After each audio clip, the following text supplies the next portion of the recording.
Welcome to the Word Nest, where stories take flight. I am your host, Amelia, here with my co-host, Mariah. And Hey. today we are back after a several-month unplanned hiatus. That was Yeah. my fault. Welcome Life back, happens, man. listeners. Yeah. Life sure does happen. We have we had episodes. I just didn't post them, and I'm sorry. But here we are back. We are better than ever. I have a new light, but I'm just gonna be fucking around with it probably all day. I'm not even gonna worry about it. I'm just gonna look like a corpse, and that's just what I'm gonna look like. So for listeners, you won't know. But people watching on YouTube, I'm sorry. You are always lovely, no matter the Aw, lighting. thanks. I feel like I'm just getting like the room is getting darker around me, but like the sun is fully down already. Oh Oh well. man. So it's 2026. We lived for a whole other year. We sure did. We sure We did make sure it to did do this that. year. Yeah, It might have been a struggle in the latter half, but we limped across the finish line. we did. And I don't remember like what the last thing we even talked about was. I know that we're gonna end up posting a bunch of episodes where we talk about Once Upon a Con, which we did attend and talked about in episodes after we attended that we then We never sure did do posted. that. Yeah. Yeah, we did attend that event. You may not recall it because there have been like 8 other failed book cons since then, but we went to one of the failed book cons. We were We there. did. We sure did. Yeah. But luckily, that was, I think people may have forgotten about that one because in the grand scheme of things, it was like not the most upsetting to its guests. I think Yeah, they I think were, it was more upsetting to like the panelists yeah. than it was like, although to be fair, like when you, me, and Margaret are together, like we're having a good time no matter what. Yeah. So, But I just mean like no crimes were committed against guests. well, that I am not totally sure about because I know some people paid extra for like certain Oh events my that God. didn't Yeah. end up happening. Yeah. So I do not know if they were ever refunded I meant for no one was those. assaulted. Oh, well. Yeah. There are many The bar levels is of in hell. crimes. Yes, the bar is truly in hell. Like a scam, that's what we expect.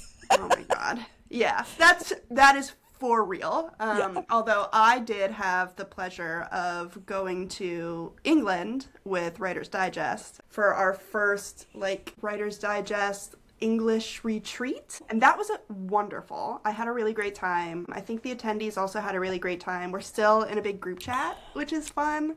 That's so Um, fun.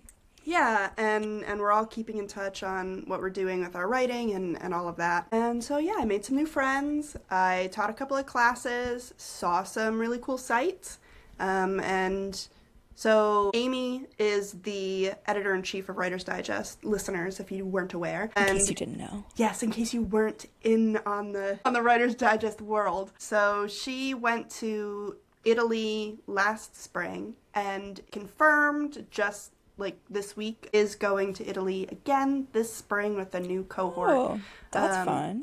And it is like to be determined if I will be going to England again this fall because there are a couple other countries that we are looking into. So I'm just kind of like waiting around being like, Can people still sign up for the Italy trip? they can, but I don't know how many spots are available.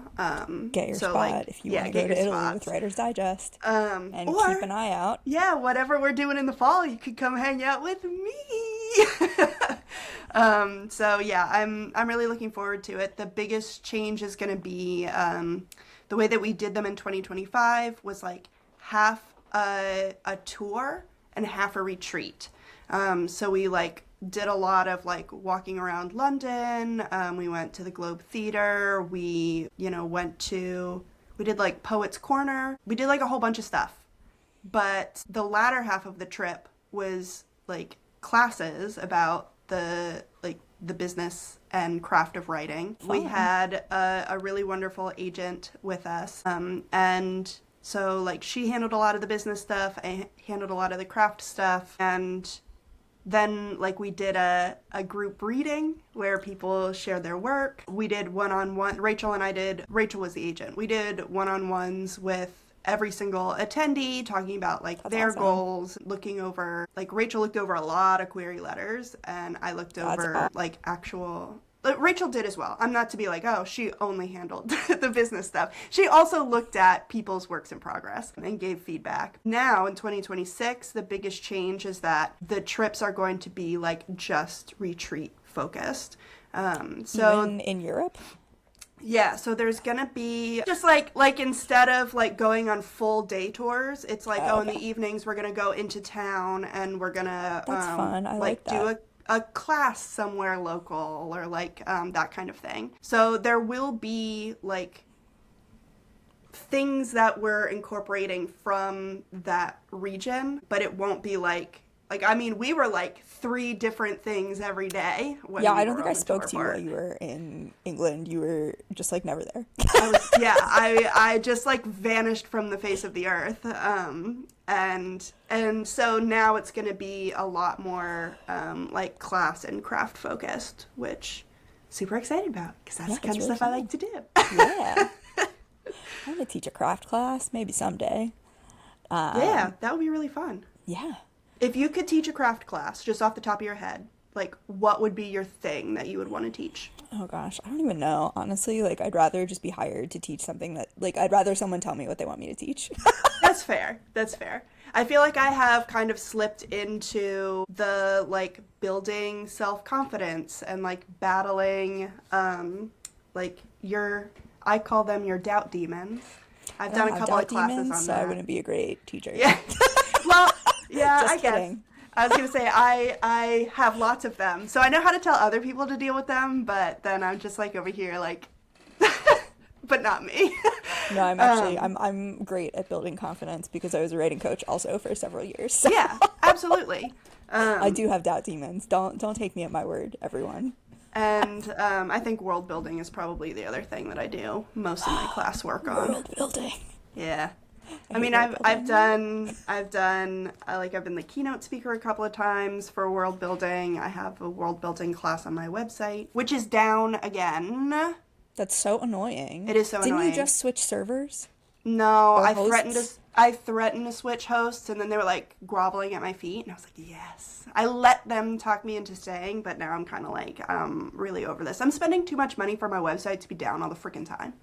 Yeah, like make them give you an even bigger discount.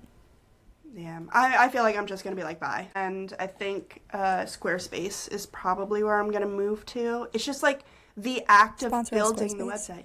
Yeah, sponsor us. Give me a free website, Squarespace. But I think that is where I'm going to end up. But like, you can't just like transfer it. I can transfer the domain, but I have to build the website. And like, I happily build websites for other people for a fee. But like, to do it myself, I'm like, build your website. I will do it. I built myself one website and it's down forever now because I'm not paying for it and I don't freelance anymore. And I don't think I would do it again. I did it on like WordPress and it's just like WordPress is for people who know what they're doing. And like that's not me. I mean, I made it work, but here's some. So WordPress is the writersdigest.com host now. We switched from a different host, and that host was garbage. And this host is good, but like there are some things that I'm like annoyed by. So that's why I was like, I don't know if I want to deal with WordPress in my like freelance life, as well as my Writer's Digest life. I think that's really fair. Yeah, having a website is hard. That's the lesson today. Having a website is hard, and you should do it anyway, because the rewards are great if you. I think like at the bare minimum, you need a linktr. Yes. That is, like, bare minimum. With like your email, like your social media. You need something for everything to be in place. Yep. But we're getting into the weeds. We didn't come here to talk about this today. We came here to catch up. Yeah. And recap. And in the time that we were gone, I met Robert Carlyle. That happened. That was probably a hideous noise I just made for everybody? No, I don't think so. It's okay. I embarrassed That myself was in my front of him. So shriek of joy for you. I appreciate it. I appreciate it. It was so I traveled to Paris to go to a convention for the TV show Once Upon a Time, which it was really fun. Actually, it was very cool. This is like dumb to say maybe, but I didn't expect so many French people to be there. Like, I know it was in France, but I guess, like, in my head, I just assumed, like, other people were traveling from America. But no, not a lot of us. There were people. Like, I did talk to some people, and a lot of the actors tried to speak French, and I felt like Neil's actor kept being like, bonjour, and I'd be like, bonjour, and then I have to go, like, wait a minute, no, I don't speak French. Please don't speak French to me. I'm American. I'm an American who doesn't know that language. Yeah, and as are you, so let us speak English together. But yeah, it was really cool. Met a lot of people, did a lot of stuff, got my pictures, which I am holding deep, close to my heart and not posting on the internet. Sorry. But I have them, and that's what matters. That is what matters. And yeah, I had him sign my copy of The Blade Artist, which is a thing that I could explain, and maybe I will later when we talk about books.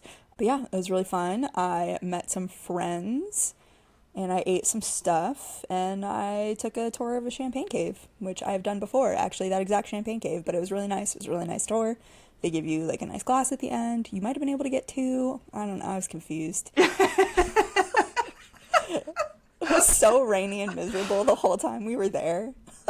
Also, a pigeon pooped on me. I don't know if I told you that. It was not fun. I know people say that's good luck, but that's like a sensory nightmare for me. Well, it was on my jacket at least, so it didn't touch me personally. Yeah, but then you had to walk around with a pigeon poop jacket. No, so we were kind of close to the hotel. I was smart. Here was where I was smart. So I knew we were going to take this food tour. So I booked a hotel that was in, like, walking distance to the food tour. And I'm, like, not super mobile, so it was not far. So we spent most of our time just, like, exploring near the hotel. And so we were pretty close. So my friend, who is much faster at walking than I am and also won't, like, collapse in a heap, took my jacket when the pigeon pooped on it and, like, ran back and washed it off and brought me a new jacket. I love that. Yeah, it was really nice. Because we were waiting, I think, to go to the food tour at the time. And I was like, I'm not gonna make it if I have to go back to the hotel. Yeah. So that was really nice, and I really appreciated it. And the jacket came perfectly clean, and I was very upset that a pigeon pooped on it. Yeah. But it was while we were watching another one. Betrayed. Yeah. Actually, it might have been a crow, or some sort of corvid. I don't know. Well, whatever bird it was. I did not appreciate it. Offensive. But yeah, that was pretty much it. Did you? So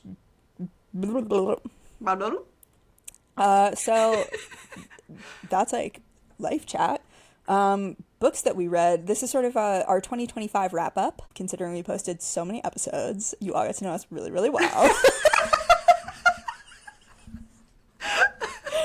Oh my god. So I read a total of 11 books in 2025. Amazing. Thank you. It is down from my total of like 12. No, I don't remember how many. Maybe I read 20 in 2024. In 2023, that was my year. I read 33. Hold on. How many did you read last year? I don't even. Hold on. Okay, so I read 49 for pleasure. I do not count books that I have to read. I say have to, just because it's part of my job to read books for the Writer's Digest competitions. But I don't like to like track those on my public platforms just because, like, I don't know, sometimes we have to switch things around and, like, things happen. Like, people enter and then it turns out, like, they're disqualified for one reason or another and, like, whatever. So I don't count any of those books. And because I don't count them on my story graph, they don't exist to me. Oh, you mean you don't keep a separate spreadsheet like I do? I don't. So I know I read more than 49. Since 2021, my goal has consistently been 52 books a year. So almost got there. And I don't know if you do this as well. Like, when I count my books, that's like audiobooks, ebooks, and physical books. Like, I don't listen to audiobooks because I don't have the attention span, but I would count them if I yeah. read them. But Okay. I certainly count ebooks because I mostly read ebooks because I've got weak hands. Well, I have seen some, I'm like slowly approaching book talk in my feed. So people will be like, oh, this year I read this many like physical books, this many ebooks, and I listened to this many audiobooks. And I'm like, a book is a book is a book in my brain. A It book doesn't is a book matter is a like book. Yeah. how you consume it, it is still like one book. I suppose I see like the reasoning for wanting to separate like audio and not audio, just for your own knowledge to see like how often you're using your audiobook service or something. But Yeah, I that's would true. never ever separate physical from ebook. Yeah, I'm not really sure why people are doing that. I don't ask questions. I just consume the content and scroll away.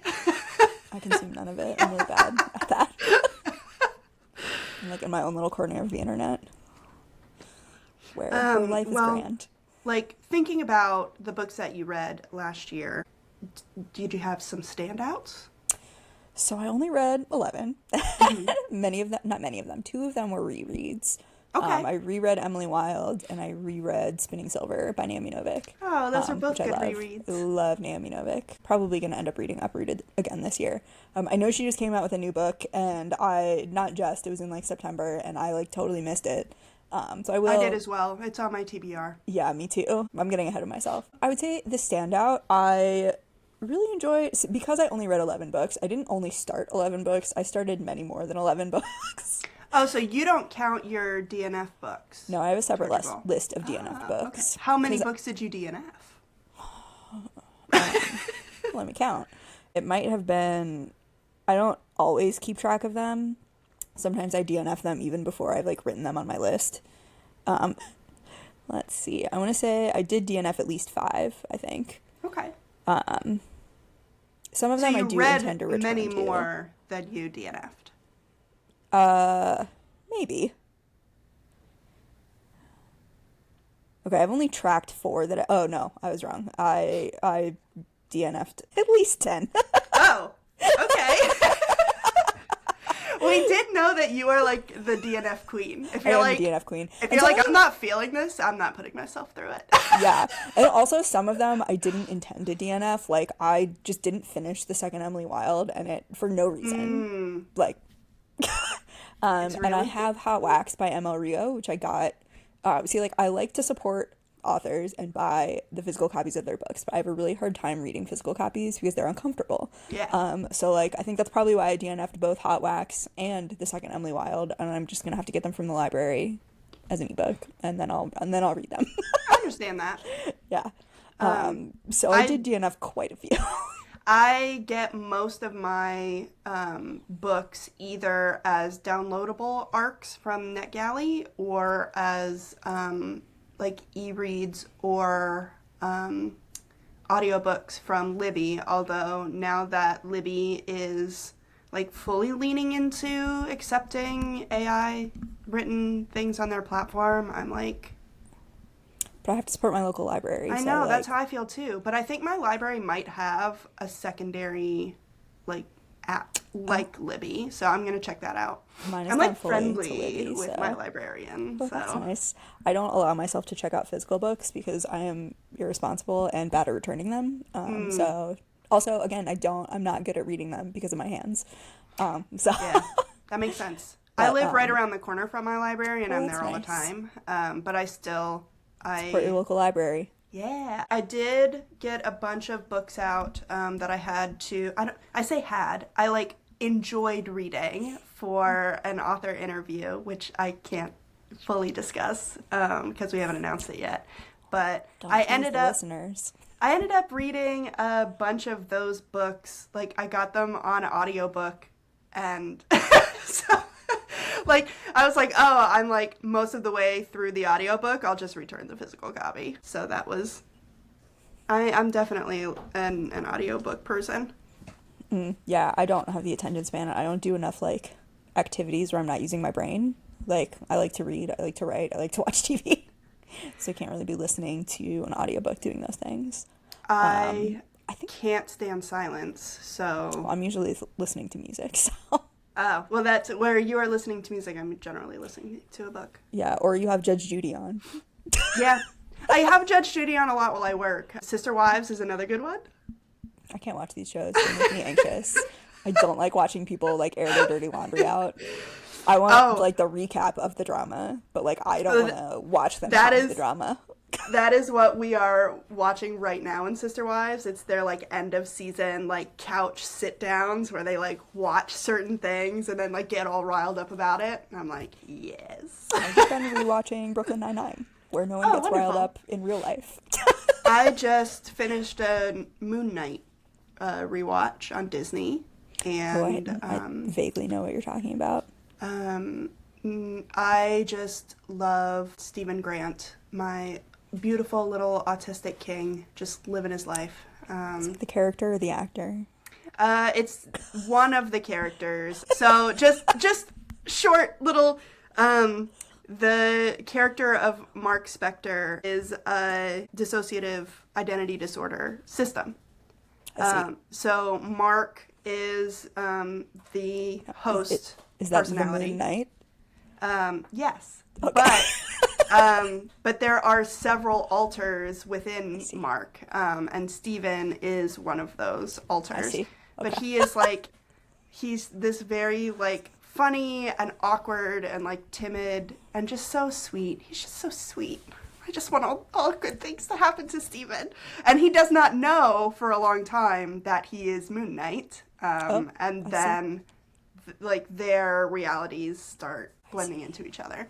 I shouldn't say realities. That's not technically how that works, but we'll just move on because I'm not gonna take up more time talking about Moon Knight. Okay, standout books. I read 3 of the Trainspotting series. Actually, we filmed an entire episode about Trainspotting where I just sat here and ranted about it for like an hour and a half, and it's not posted. You haven't heard it. And I ranted about a lot of things, but then I read the sequel. I'm just going to call it T2 for the YouTube. That's not what it's called. And it was incredible. It was so good. I was like, fuck. It was so good. And like all the problems I had, like if I post the Trainspotting episode, I'll talk about how the book Trainspotting hates women. T2 did not hate women. It was so good. I'm not gonna say I'm not gonna say it was perfect, but he really, it was really good. And it was like, because Trainspotting is such a slice of life, T2 has like a plot, which is very nice. I like a plot. We love an arc. I don't think I could have read an additional slice of life novel written in Scottish slang. But yeah, it was incredible. And then The Blade Artist there are like 6 Trainspotting books and they like bop around in time. So I was trying to read, I am a firm believer that you should read things in the order they were published, not chronological order. Okay. But I did skip one of them because it was like September and I wanted to read The Blade Artist, which is the book about Begbie, who is Robert Carlyle's character that I wanted him to sign. And the prequel to Trainspotting, Skag Boys, was like 650 pages. And I was like, I don't have this inside of me right now. Not today. No. So maybe I'll read it. Maybe I won't. I don't know. We'll see. I understand that. So I did read The Blade Artist. Actually, I read that in one day, I think. And I really liked it. And Robert Carlyle signed it. So. Yay. But other books that I really, really liked, I found that I was really enjoying more literary fiction. And I don't know, maybe not literary, like just straight literary. But I was very leaning heavily toward like genre fiction that could be literary. I love that. So I really, really liked God of the Woods, and I really, really liked The Seventh Veil of Salome by Sylvia Moreno Garcia. I think she was my like most read. Well, actually, Irvine Welsh was my most read author, but next to Irvine Welsh, it was Sylvia Moreno Garcia. So, I love that. Yeah. What about you? So I think I have spoken on this podcast before, maybe not, about like every year I have been doing a reading audit where I like go through and I have been focused more on like the gender identities, the racial identities, if the author is like publicly like announce that they're queer or disabled, and like seeing if like where I'm reading, because when I first started tracking my reading back in 2020, it was all like straight white dudes, and I was like, but last year I decided to do a genre audit, and what I discovered is like I basically read no sci-fi. So that was what I decided to focus on last year. I like purposefully went to this local bookstore, and I was just like, hey. I have to sneeze, I'm sorry. Oh. If you see me making weird faces, people, I have to sneeze. Carry on, you went to the local bookstore. Yeah, I went to the local bookstore, and I was like, hey, I don't think I like to read sci-fi. What can you recommend me that's sci-fi? I didn't know you did that. Yeah, the gentleman there was like, I have the author for you. So he turned me on to Becky Chambers, who ended up being one of my top 2 most read authors last year. And then my second most read author was Mike Chen, who is also a sci-fi writer. But I did read a lot more than just sci-fi. I just want to like tell you guys what I learned from my genre audit. Please do. What I learned from the sci-fi genre is like, first of all, I did not know that sci-fi could be cozy. And like I love a cozy in any form. So that's actually where I started reading. That was one of the things that he recommended to me, was A Psalm for the Wild Built by Becky Chambers. So that's number 1 on my standout list of all of last year, because like I read it and I became instantly like a rabid human being. I was like, I need all of this forever. So that is the book that like I entered the Becky Chambers fandom in. But it also taught me that like I think I have been thinking as a writer about plot too much like we either, I feel like, talk about the hero's journey, or we talk about the plot arc. You know what I mean? Where it's like you start down here, and then there's the rising action, and then there's the climax, and then there's the falling action, and the resolution. Don't forget the falling action. Don't forget the resolution. I know. I didn't mean to. Sorry, that was not to you. I looked like I was looking at you, but that was my note to the audience. I'm sorry. It's because you're the only person here to look at. But I was looking directly at the audience. Don't forget the resolution. Don't end your story right after the climax. Don't do that. Please. I'm begging you. But what I learned specifically from Mike Chen's work is that, like, I'm going to talk about one of his books, which is A Quantum Love Story. So that is a sci-fi romance. And, like, it didn't really feel like the standard rise and fall, although I could sit here and, like, put the plot on that traditional scale. But what it felt like to me as both a reader and an editor is, like, you'd be in the story, and it would become very, like, sweet and comfortable, and then there would be a wrinkle. So it's, like, not, like, a plot point that completely changes everything, but just, like, a little problem that, like, is steadily becoming a bigger problem. And then when they find the solution to that problem, there's a wrinkle. So it just kind of always felt like if there's a line from the beginning to the end of the novel, and like without any problems, it would just be like one straight line. This is like you're on the road, and then you have to like turn just slightly. So like as you are turning, you're like getting farther and farther away from that original road, and you end up taking like a crazy route that you didn't expect. I hope all of that makes sense. It made sense to me. I'm thinking about now, as you say that, do you know the Kurt Vonnegut lecture about the shape of stories? I know that I read that or listened to it. You can watch it on YouTube. It's like 4 minutes long. It's really funny and also really informative. I did that back in undergrad, but that was long ago. Highly recommend watching it for everyone. 1, because it's really funny. 2, because it's informative, and it's like 5 minutes long. Yeah. So yeah, that's what I'm thinking of, the shape of stories. He like charts out stories. I'm not gonna tell you which ones because I'll spoil the jokes. Okay. But yeah, no, that to me, what you're saying, I can see it clearly. I can't visualize anything, but I can visualize that. Okay.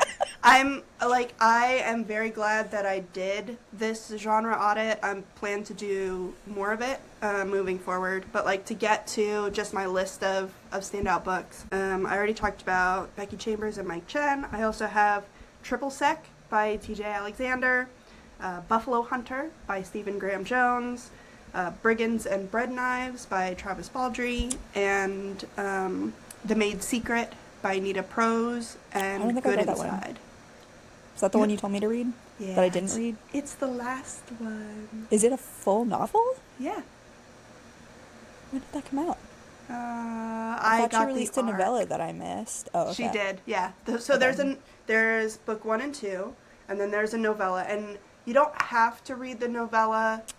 But I think you should read them in release order, because something happens in the novella that the last book kind of picks up right after that. Okay. So I'll read the novella. I think you should. Because you love Molly like I do. Molly. Yeah. I think you should read the novella. I love The Maid. Yeah, I'll read it. I'm trying to read more again this year, and I too am I'm not doing a genre audit per se, because I said I had a spreadsheet. I don't. I actually just have like a janky list that I've been adding to since 2023, and I have to keep scrolling through, and it's also where I like make grocery lists and keep random information, so it's actually very poorly organized. You're not a Excel slut like I am? I wish I was. I only keep a spreadsheet. I keep a spreadsheet for writing. Whenever I write a book, I have a spreadsheet. But for reading, no, I just have...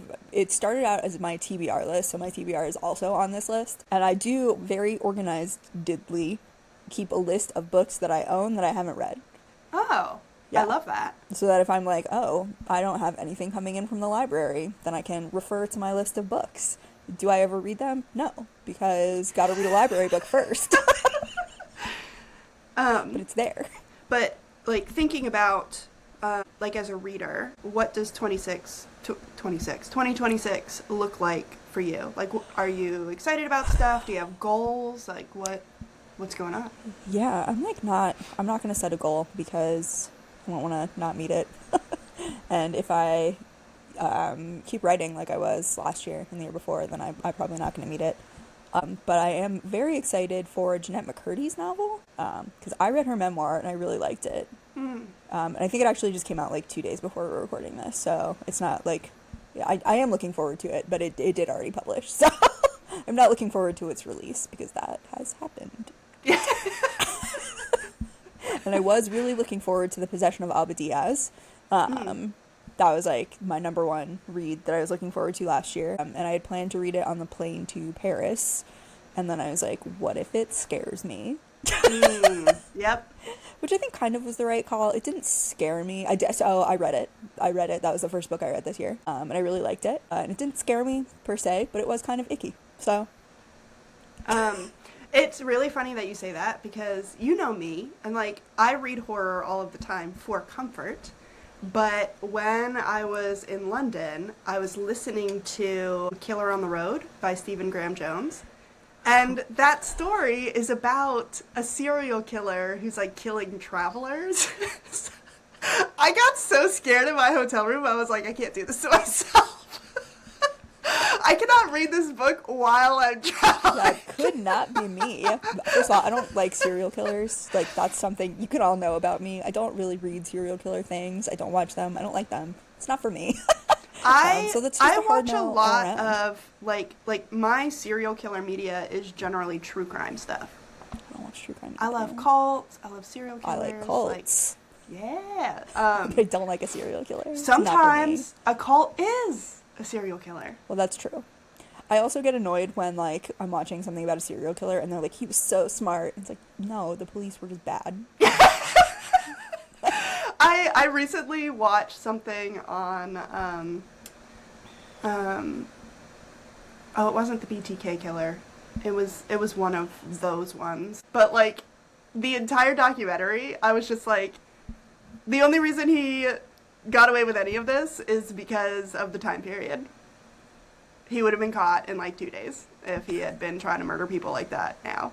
And like sending letters to the, I'm so tired. That's why I can't think. He's very famous. He sent, like, ciphers to the news outlets. And, like, everyone in the country was, like, trying to, like, decipher his... Oh, the Golden something, maybe? No? Golden State Killer? Is that maybe. a person? I think so, but I don't know. The documentary was very well done. It was on HBO. It's, like, one of the new ones that just came out. But, like, the whole time, I just kept thinking, like, that's the only reason why you killed so many people and got away with it for so many years. Because couldn't be today. The only serial killer media that I enjoy is Robert Carlyle's movie, The Legend of Barney Thompson, which is very good, and I highly recommend. And it's not scary. It's a dark comedy. Okay, and I will not argue too far into the weeds with this, but you could make an argument that Ravenous is a little bit serial killery. It is, but it's more of like a vampire movie. Are vampires serial killers? No. Like, do they fit the technical definition? Yes. But, like, is Star Wars a sci-fi movie? No. Yes. It's a space fantasy. It's a space opera. It's a space opera. That is sci-fi. It's kind of. Fantasy kind of is the sci-fi. subgenre. It's sci-fantasy. Yeah, sci-fantasy. I guess. But Subgenre of both science fiction and fantasy. I suppose. If you say so. Do you have any other, like, reading goals, or? I'm working on a memoir. I'm working on reading a memoir, not writing one. So I'm trying to just, like, branch out is my goal for this year, is to just branch out. I DNF, like, every romance I start, so maybe I'm not going to start as many romances. I started and finished a romance in 24 hours this week. That was kind of surprising to me. It was Heated Rivalry. Of course. Which I decided to read the book. I had, like, heard of it. Like, I don't live in a cave. But, like, it just didn't really seem like... And this is going to be wild because you know the kind of fan fiction I write, which is, like, it's a sport show that I write for. But I was like, gay hockey players are, like, not really my thing. Hockey is so big in romance. And I'm like, Like, I'm not against it, but, like, I was just kind of like, it doesn't really seem like my thing. But then I have a date on Saturday, and they want to watch the entire show in one go. The entire show? How many episodes are there? It's only 6 episodes. Oh. See, TV is broken. There shouldn't be 6 episodes. Well, it's just, so Heated Rivalry is, like, the second book in a series. Oh, yeah, I think I knew that. So, like, it just takes place, I think, I haven't watched the show yet, obviously, but it takes place over that particular novel. So, that's why it's kind of, like, condensed, I guess. But I was kind of like, sure. Everybody's talking about this, I'm gonna watch it, so, like, let me buy the book and, like, see what's up. And then I binge read it, I could not put it down. Well, that's good. And it wasn't that I was particularly like, oh my god, this book is amazing, but I did read it in 24 hours, so this got to tell you something. Yeah. That's kind of how I felt when I read One of Us is Lying. Like, I came out of that book being like, this book was garbage. But I couldn't stop reading. Did I sure read the whole thing in like 2 days? Yeah.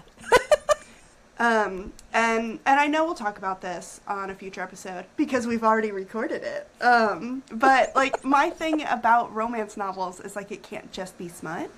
And, like, Heated Rivalry, the book, is, like, basically just sex scenes with, like, a little bit of, like, external worlds built in. Like, you see them on the ice maybe 2 or 3 times in the whole novel. I learned nothing about hockey. Like, not even lingo. I learned nothing. Oh, my God. And so, like, I could have done with seeing... I think Ilya was the captain of the hockey team.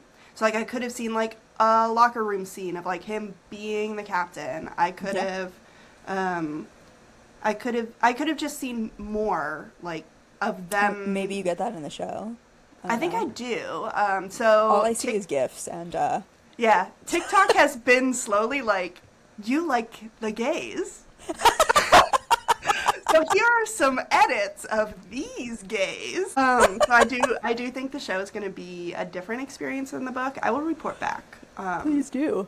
But, like, I liked the book that like I wanted more than was on the page. So that tells you like I liked it, but I'm not going to sit here and be like, oh my God, I loved it so much. It was like one of the best romance books I've ever read. For me, particularly as a reader. So yeah, that was one of the 3 books I've finished this year. Well, nice. I've only finished The Possession of Abba Diaz, but I did start rereading Slaughterhouse-Five, and I read like half of it before I was like, I'm going to read The Possession of Abba Diaz. I'm going to get it from the library. It came immediately. You were like, well, gotta put this one down. Yeah. So I really like Kurt Vonnegut, but I don't know. It was not grabbing me as well as I thought it would. When I read Cat's Cradle, I think I moved through that one a lot faster. So, I remember I devoured Cat's Cradle. That's actually the only Vonnegut novel I think I've ever read. Those are the only 2 I've read, and I would like to read more. So we'll see. I'm reading Educated right now by someone. The memoir? Yeah, it's been recommended to me by a number of people. Okay, hold on. Maybe it's about cults. I don't know. I'm like 1 chapter in. I don't know what it's about Tara Westover? Yeah, that sounds right to me. So yeah, and I think we talked about this in an episode that we filmed and didn't post yet. But I did DNF Great Big Beautiful Life by Emily Henry. But I gave it the old college try. I made it 200 pages in before I DNF'd it. Maybe I will try and move that like to the tippy top of my TBR, and like then we can talk about it because I've wanted to read it. I'm so behind. Well, and I would kind of like to try again. I read it right after finishing God of the Woods, and like God of the Woods was so good. Yeah. And like this may sound like wacky and like a wild hair, but like to me they were similar in enough ways that like when things were like more lighthearted in Great Big Beautiful Life than they were in God of the Woods, I was like, this isn't real. This doesn't make sense. So I'm like, maybe I should read it again when I haven't just finished reading a incredibly emotional thriller. Because I really, really liked the, I know I'm not on TikTok, I don't really know the discourse, but from the small bits and pieces of it that I've heard, people are like upset about the like backstory section, like when it's more about the woman that they're both trying to be the biographer for. But I actually really like those sections. I thought that was really good, and I think Emily Henry is like a very good writer for women's fiction, or whatever we want to call it, upmarket. Yeah. So I really like those parts. The same thing. I would love for her to write more upmarket. This is just my like upmark book club fiction, women's fiction. It's all the same thing. Yeah. Because I loved Happy Place, and I know that's like an unpopular opinion, but I thought it was incredible. I read it on a plane. I cried through the whole thing. The People We Meet on Vacation, is that like out now? I think it is. I don't know if I want to watch it because I really like that one too. I know. I'm kind of like scared. Oh. But I feel maybe the same way that I felt about Red, White, and Royal Blue, which is like it's like deeply fine. And so, but like watching it supports everybody who like brought attention to the book, right? Mm. By like making it popular. That's fair. I guess I could watch it. So, but thinking about 2026, I'm taking over now. Please do. Okay. Take over. So, as I said earlier in this episode, 52 books, always the goal. I moved from Goodreads to Storygraph last year as my like reading community platform. And something that I like about it is that they do these like community challenges. So I attempted to do the January challenge, which was like just update your page count every single day in January. Which was so annoying because I, as you know, also did the challenge and it just like didn't track 2 of my days, and now I can't figure out how to go back. Oh, I switched from my Google Doc to Storygraph. And like I know there are days that I read, but like I can't be bothered to go back and backdate it. So, but they like let me make a community challenge of 52 books in 2026. And some random person joined. Nice. Maybe we'll link to it in the description or something, and then you can join and read with us. That would be fun. And the way that it does it is like everybody, like when you read a book, you have to like add it to the challenge. So it counts for you. So like it didn't count for me. It counted for this other person. They've already read 2 books this year. But I got to see what they were reading. Oh, that's fun. And like if they reviewed it, like all of that. So that's really fun. I'm not going to join your challenge because there's no way I'm reading 52 books. In my year of reading, I read 33, so. Yeah, but there are other challenges. Some people are like read romance in, like, it doesn't necessarily have to be a number, which I like. You know, some people are just like, oh, I want to read more in this genre, or like I want to read everything written by this author or whatever. So that's really fun, and I'm doing that. That's really fun. I did see something on TikTok that I wanted to talk about today, which I wish that I had noted down the content creator, but it was like just in my scrolling. But then I can't stop thinking about what she said. What'd she say? So she was a book talker, and she was talking about how in the last couple of years, like it's like competitive, like, oh, everybody else is reading over 100 books, so like I'm gonna make my goal like 150. But in doing that, like she's losing the joy of reading because it becomes only about like consumption over like your relationship with the content. And like, isn't that what reading is for? Is like your relationship with what you're reading and how it makes you feel? I've seen people say things like that, and like it could not be me. I hope anyone listening doesn't, don't beat yourself up for reading more, less, whatever. To read what you want to read, and at the speed that you want to read it. Yeah. Like, if you're somebody who picks up and puts down a book a million times, if you're somebody who like needs space after, they for TV they call it a show hole, right? Where you like watch a show. Yeah.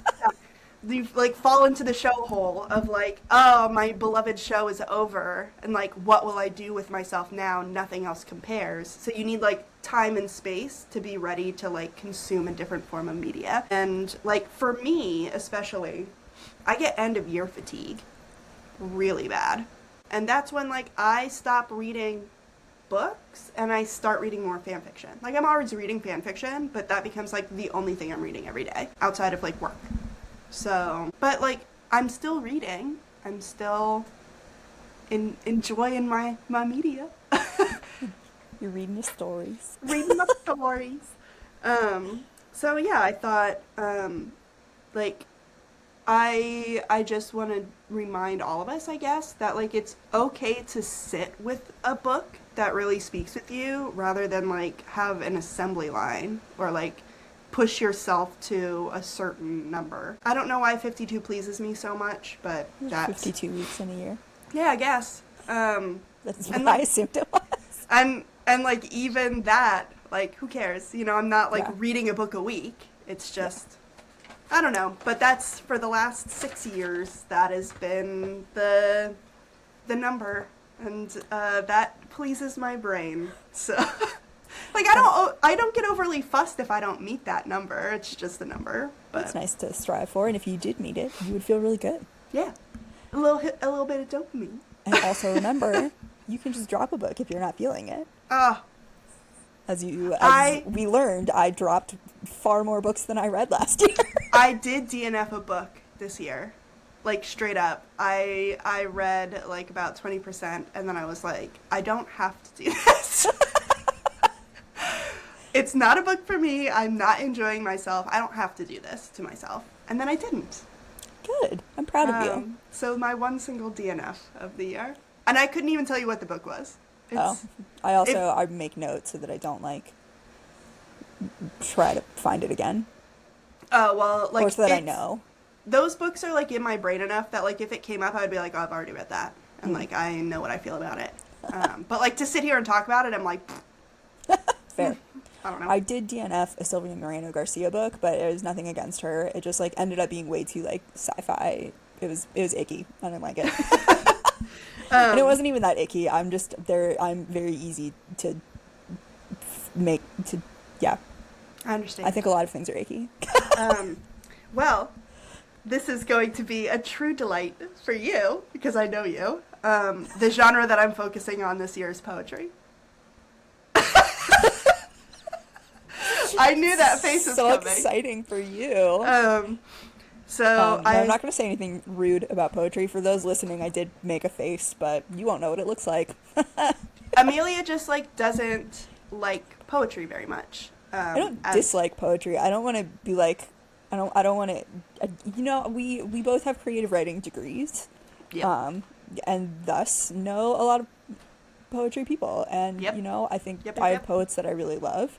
But poetry is just not my genre. Yeah. I would say that you are a very poetic writer in a lot you. of ways.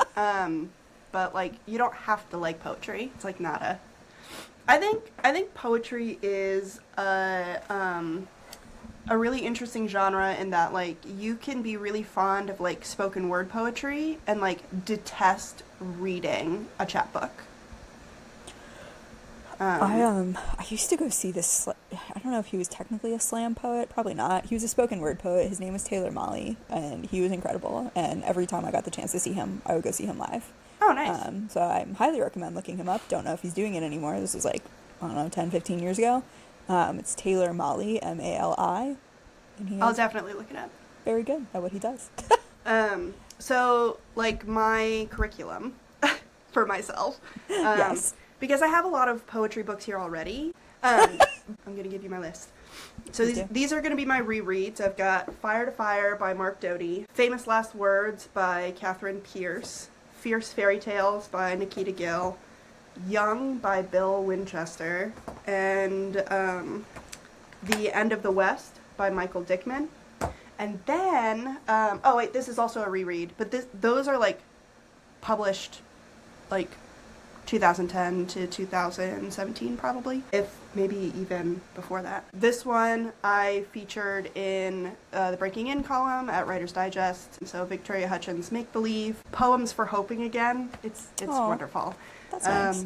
And then I got 2 new ones from my local indie bookstore, so I haven't read these ones yet, but they're on the list. Flower Crowns and Fearsome Things by Amanda Lovelace, which I'm very excited about because like it incorporates like art. Oh, cool. In the book. And then Artemis Made Me Do It by Trista Mateer. I really hope I'm saying that correctly. Mateer. Mateer. But this is another one that has a lot of cool. Visual art. And That's really pretty. As like a multimedia artist myself, like the nature of this art, that's cool. it makes me very excited. So that's what I'm doing this year. I particularly am doing this because getting back into writing. So I'm just like straight up going back to basics. I support that. Like something that I found very helpful about studying poetry in undergrad, the Mark Doty book that I just talked about. I actually did a study on that book in particular about color words. Oh, cool. And like the way that color words influence like a visual description of something. So I'm going to be looking at poetry for that. That's exciting. Yeah, but I'm also going to try to take a couple of writing classes if I can. I'm going to reread some craft books. Nice. I'm going to start writing my fan fiction again Yeah, in you February.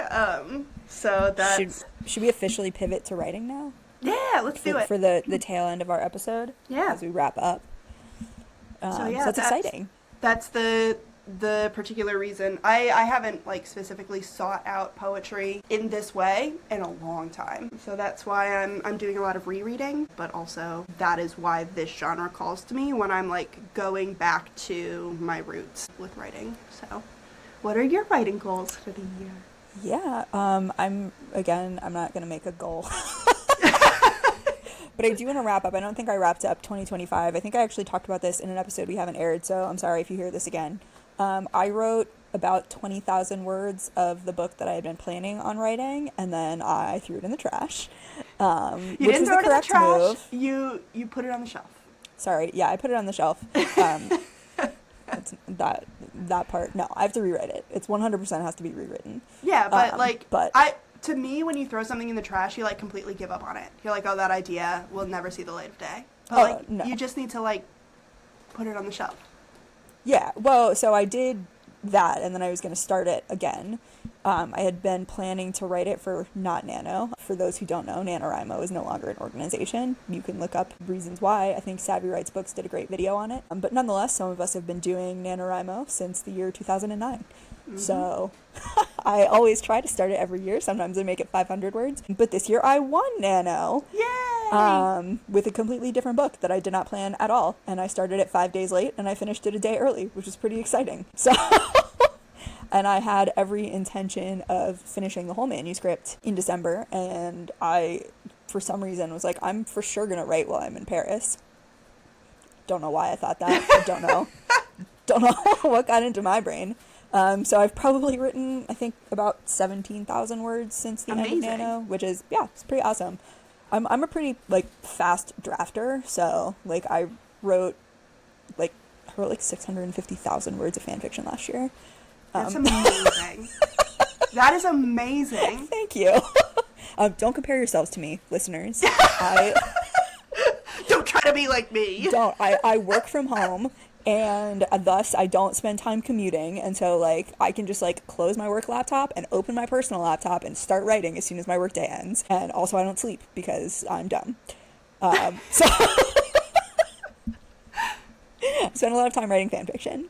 But yeah, so I'm hoping, I guess my goal is, like, I'd really like to be querying this novel by March. So that's my goal. And then I will say this, I don't love to world build, but I am writing a second world fantasy because it's a romantasy. Actually, I mean, romantasy girlies can debate whether or not it is. It's not very, like, it's a standalone. I don't know if I've noticed most romantasies are not standalone. I think we're going to see a shift, though. Yeah. So this is a standalone. It could probably be a duology.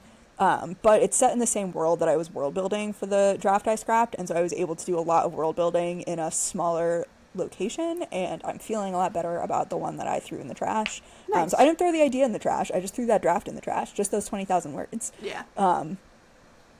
But yeah, so I'm feeling good about it. I'm excited. Yay.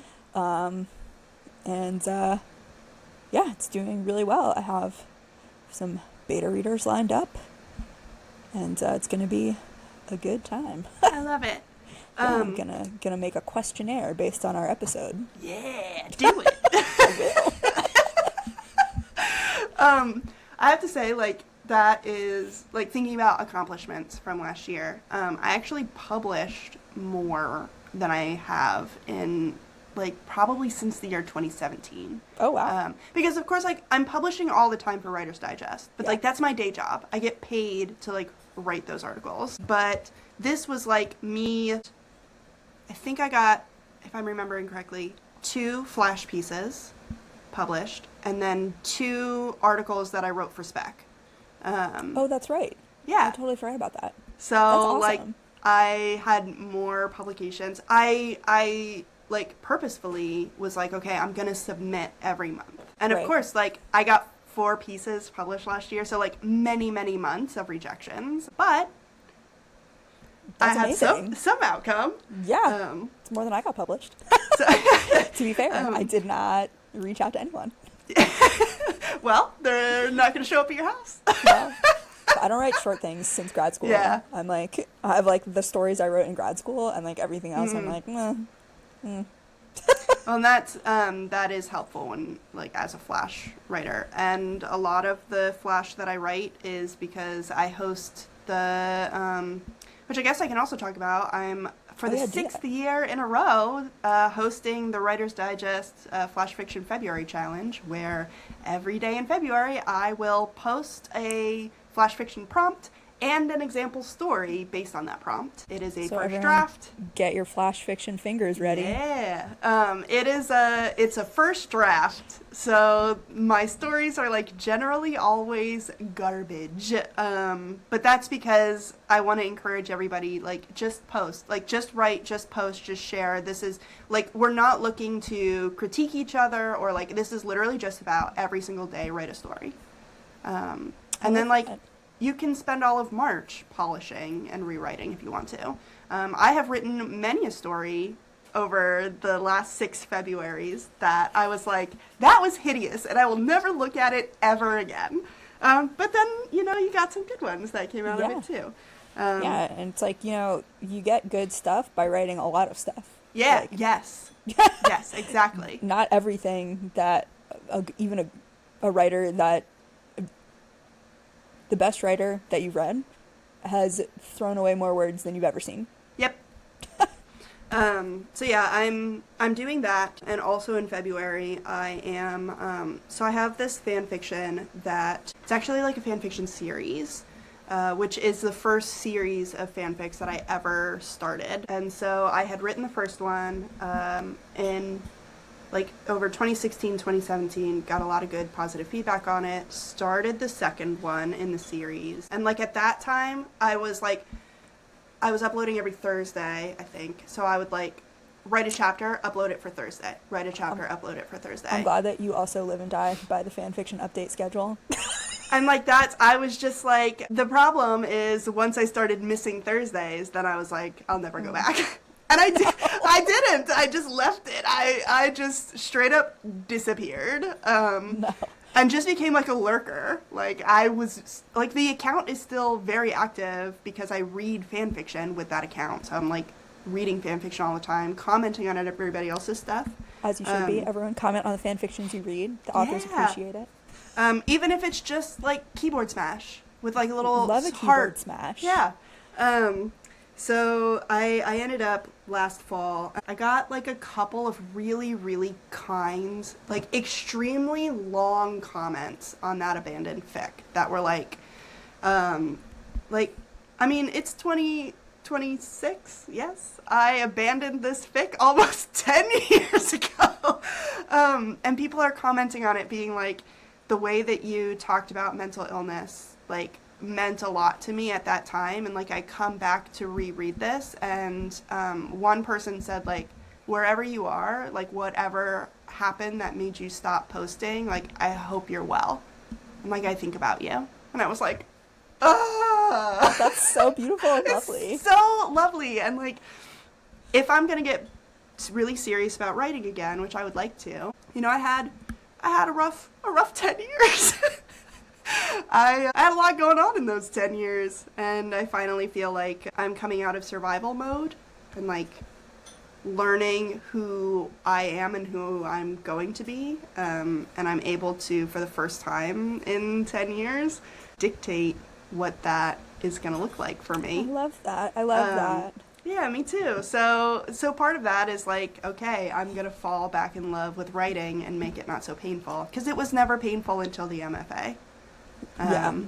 So I was the same way, but the MFA, I went to get the MFA because I was trying to like also reclaim my writing joy. I hadn't written in like years, and like it helped. I do feel like I learned, like my craft improved, but like it was like it was only recently. I think getting back into fan fiction, like you saying that you're doing that to get back into writing, I think that's a really great thing to say, because like truly just like writing about the guys you love, guys gender neutral, the characters you love. Just to be clear for the listeners, I know you know what I meant. Guys is a gender neutral term in this house. Yeah, I just wanted to be so clear. It can be really good for like I am considering writing like a gothic horror fan fiction, which I would never attempt an original gothic horror without practicing. But it's like great practice because you can practice the genre and a whole bunch of other stuff without having to like also like you really get in there with character, with setting. It's just, and you have fun. Having fun is important. Yep, and I just want to have fun.